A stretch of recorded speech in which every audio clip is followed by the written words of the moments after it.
Assalamualaikum warahmatullahi wabarakatuh. Bismillahirrahmanirrahim. Alhamdulillahilladzi arsala rasulahu bil huda wa dinil haq liyudhhirahu 'ala dini kullih walau karihal musyrikun. Asyhadu an la ilaha illallah wahdahu la syarika lah wa asyhadu anna sayyidana Muhammadan 'abduhu wa rasuluh. Allahumma salli wa sallim ala sayyidina wa maulana Muhammadin wa ala alihi wa sahbihi ajma'in. Amma ba'du. Para penonton yang saya hormati, alhamdulillah kita bisa bertemu kembali dalam keadaan sehat walafiat tentunya. Mudah-mudahan kesehatan yang selama ini kita terima sebagai nikmat dari Allah Subhanahu wa taala senantiasa membawa berkah, manfaat di dalam kehidupan kita. Amin ya rabbal alamin. Para pemirsa penonton yang saya hormati, pada hakikatnya manusia itu dibagi atau dikelompokkan menjadi dua kelompok atau dua bagian. Yang pertama, kelompok manusia yang dikategorikan manusia yang terbaik. Kemudian yang kedua, kelompok manusia yang dikategorikan termasuk kelompok atau orang-orang yang diperlukan untuk memperbaiki terhadap dirinya sendiri. Allah Subhanahu wa taala telah menjadikan dibentuknya, diciptakannya makhluk yang namanya manusia itu sebaik-baik rupa, sebaik-baik kejadian. Seperti hal yang pernah difirmankan oleh Allah Subhanahu wa taala di dalam firman-Nya bahwasanya manusia diciptakan, bahwasanya Allah menciptakan manusia dengan sebaik-baik kejadian. Kemudian dalil bahwa Allah menginginkan, mengharapkan,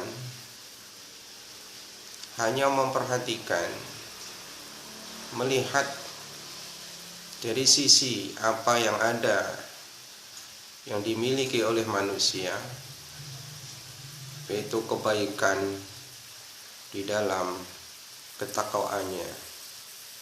Allah Subhanahu wa taala telah berfirman, inna akramakum indallahi atqakum. Sesungguhnya semulia-mulia kalian, wahai para manusia, menurut penilaian Allah di sisi Allah adalah di antara kalian yang paling bertakwa. Namun yang perlu kita ingat, dan ini merupakan pelajaran untuk kita semua,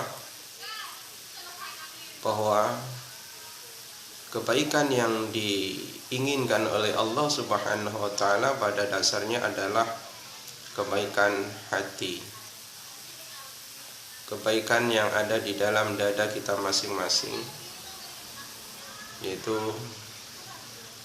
kebaikan qalbu kita. Sebagaimana Allah Subhanahu wa taala mengatakan, disabdakan oleh Rasulullah sallallahu alaihi wasallam, "Innallaha la yanzuru ila suwarikum." Sungguhnya Allah Subhanahu wa taala tidak memperhatikan, tidak akan melihat rupa-rupa, bentuk rupa dari kalian semua. Wala yanzuru ila jasamikum, dan Allah tidak memperhatikan, tidak melihat bagaimana keadaan jasad fisik kalian semua, kita semua. Walakin yanzuru ila qulubikum, akan tetapi Allah Subhanahu wa taala memperhatikan, melihat tentang apa yang ada di dalam hati kita semua sebagai umat manusia. Para pemirsa yang saya hormati, oleh karena itu, bagaimana kita agar supaya di sisi Allah Subhanahu wa taala dikategorikan sebagai manusia yang terbaik dengan baiknya hati kita, dikategorikan di sisi Allah Subhanahu wa taala menjadi manusia, kelompok manusia yang paling utama dengan adanya rasa takwa yang ada di dalam diri kita. Bagaimana seharusnya kita memilih atau mengharapkan agar supaya Allah Subhanahu wa taala benar-benar melihat, memperhatikan apa yang ada di dalam diri kita. Bukan hanya rupa kita, tampan atau jelek wajah kita, gagah atau tidaknya jasad fisik kita, akan tetapi Allah Subhanahu wa taala melihat hati kita, kejernihan hati kita, ketulusan hati kita, keikhlasan di dalam apa yang kita kerjakan. Ini semua, apa yang ada di dalam hati kita adalah sesuatu yang penuh perhatian dari Allah Subhanahu wa taala kepada setiap umat manusia. Oleh karena itu, agar supaya Allah Subhanahu wa taala menjadikan kita, mencatat kita, mengelompokkan kita, memasukkan kita kepada kelompok manusia yang baik, manusia yang terbaik, manusia yang mulia di sisinya, maka yang harus kita lakukan adalah di antara manusia yang baik, jika seseorang mempunyai perasaan merendah diri, mempunyai perasaan hina di hadapan Allah, mempunyai perasaan lemah di sisi Allah Subhanahu wa taala. Karena perasaan seperti ini, perasaan sebagai manusia yang memiliki ada rasa di dalam hatinya adalah orang yang lemah, orang yang tidak berdaya, orang yang rendah, orang yang tidak ada nilainya di hadapan Allah Subhanahu wa taala. Maka perasaan seperti ini adalah sesuatu yang bisa membuka pintu-pintu cahaya Allah Subhanahu wa taala. Perasaan rendah, merendah, perasaan hina, perasaan tidak ada nilainya, maka perasaan ini yang akan membuka pintu-pintu cahaya ilahi, pintu-pintu rahmat Allah, terbukanya pintu kasih sayang Allah. Pada akhirnya menjadi terbuka pintu ampunan Allah Subhanahu wa ta'ala. Juga perasaan seperti itu juga bisa membuka pintu mata batin, akan menjadi terbuka mata batin setiap orang yang dalam hatinya selalu merasa orang yang rendah, orang yang hina, orang yang tidak ada nilainya di sisi Allah Subhanahu wa ta'ala. Mata batin akan selalu terbuka. Dan sebaliknya, siapapun saja, setiap orang yang merasa mulia, merasa sempurna, tiada cacat, maka perasaan seperti itu adalah merupakan sebagai penghalang, yang menjadi penghalang untuk bisa menuju kepada rahmat, kasih sayang, karunia, pertolongan, dan ampunan Allah Subhanahu wa ta'ala. Jadi segala rahmat Allah, pertolongan Allah, hidayah Allah, kasih sayang maupun ampunan Allah, semuanya itu terhalang dengan adanya hati yang selalu memiliki sifat sempurna menjadi manusia, selalu mempunyai sifat mulia, tidak mempunyai cacat, tidak mempunyai kelemahan. Perasaan itu yang akan menghalangi dari karunia Allah Subhanahu wa ta'ala. Para pemirsa, para penonton yang saya hormati, dan sudah menjadi kebiasaan sebagai tabiat seorang manusia, terkadang apabila Allah Subhanahu wa ta'ala memberi cobaan dengan cara menghilangkan kesenangan, dihilangkan kesenangan, kebahagiaannya, lalu kemudian dia diremehkan, bahkan dikucilkan, direndahkan. Nah, dalam keadaan posisi seperti ini, dalam keadaan berkesempitan, karena hilang kebahagiaan yang sudah ada, telah hilang, dicabut kesenangan yang telah ada, sehingga menjadi manusia yang lemah, dilemahkan, diremehkan, direndahkan, menjadi manusia yang selalu berkesempitan sebagai ujian Allah Subhanahu wa ta'ala.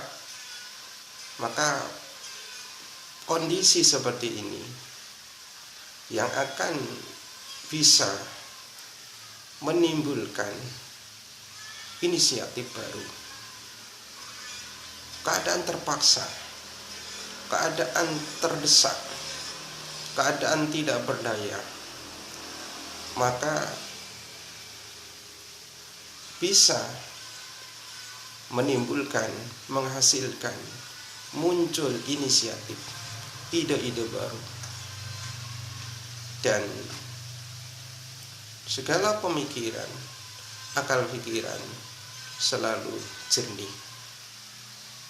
Keadaan tidak berdaya, muncul pemikiran-pemikiran baru, ide-ide baru, apa yang harus dilakukan, apa yang harus menjadi tujuan, apa yang harus diperbuat.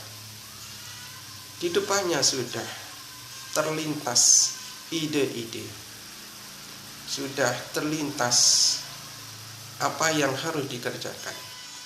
Itu semua dikarenakan hatinya ada perasaan yang besar, perasaan manusia yang lemah, perasaan manusia yang rendah. Hatinya selalu bergantung, hatinya selalu mendekat kepada Allah Subhanahu wa ta'ala. Karena dengan adanya keadaan yang tidak berdaya yang dihadapinya, keadaan ketidakberdayaan inilah yang besar hikmahnya atas dirinya sendiri, atas kita sendiri, yaitu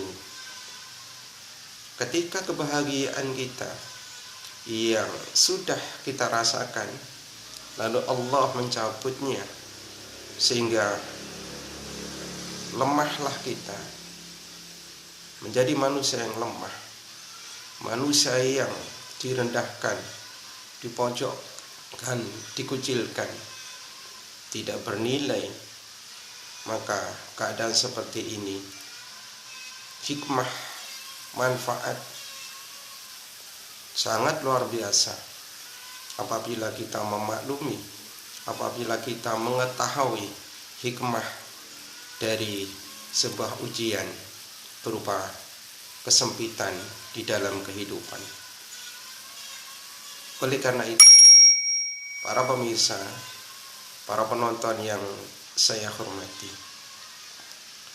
maka berhati-hatilah kita terhadap orang yang diuji oleh Allah Subhanahu wa ta'ala, menjadi manusia yang rendah, menjadi manusia yang dihilangkan kebahagiaannya, dihilangkan kesenangannya sebagai ujian dari Allah Subhanahu wa ta'ala, sehingga dia menjadi manusia yang lemah, seakan-akan lemah menurut penilaian manusia, rendah, tidak punya nilai. Maka hendaknya kita takut kepada mereka, karena mereka adalah hatinya selalu bergandengan kepada Allah Subhanahu wa ta'ala. Hatinya selalu bergantung kepada Allah Subhanahu wa ta'ala. Hatinya selalu ada asma Allah di dalam hatinya. Oleh karena hatinya selalu bergantung, selalu berdekatan, selalu bergandengan kepada Allah Subhanahu wa ta'ala, maka akal pikirannya, mata batinnya, pikirannya selalu jernih, inisiatif, ide-ide selalu ada, mata batinnya selalu terbuka, karena memang semua itu adalah karunia Allah, pemberian Allah langsung. Karena apa? Karena memang keadaannya terdesak, keadaannya tidak berdaya. Karena ketidakberdayaannya itu, hatinya, cara penghambaannya kepada Allah Subhanahu wa ta'ala menjadi total, menjadi mulus, menjadi tenang, menjadi nyaman di dalam mengarungi kehidupan di hari-hari, di masa-masa berikutnya. Para pemirsa yang saya hormati, sebagai kesimpulan bahwa hendaknya kita memperbaiki hati kita, hendaknya kita merasa menjadi manusia yang lemah, yang merendah. Janganlah di dalam hatinya, di dalam hati kita masing-masing ada perasaan sebagai manusia yang sempurna, sebagai manusia yang mulia, sebagai manusia yang tidak mempunyai kelemahan, cacat, kekurangan. Karena perasaan seperti itu akan menjauhkan kepada Allah Subhanahu wa taala. Dan sebaliknya, hendaknya kita selalu ada dalam hati kita jiwa merendahkan diri, perasaan hina, perasaan tidak punya arti, perasaan tidak berdaya di hadapan Allah Subhanahu wa taala.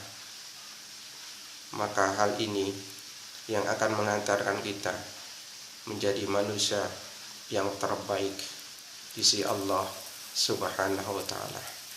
Terbaik di mata manusia yang memang mempunyai mata batin, yang memang mengetahui kondisi sebenarnya, mana manusia yang berhati baik dan mana manusia yang sebetulnya dalam keadaan pembaharuan di dalam hati yang ada di dalam dirinya. Inilah yang bisa saya sampaikan, mudah-mudahan ada barakah manfaat untuk kita semua.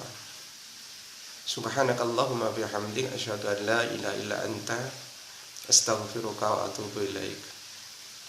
Wa sallallahu ala sayyidina Muhammadin wa ala alihi wa ashabihi ajma'in. Alhamdulillahi rabbil alamin. Assalamualaikum warahmatullahi wabarakatuh.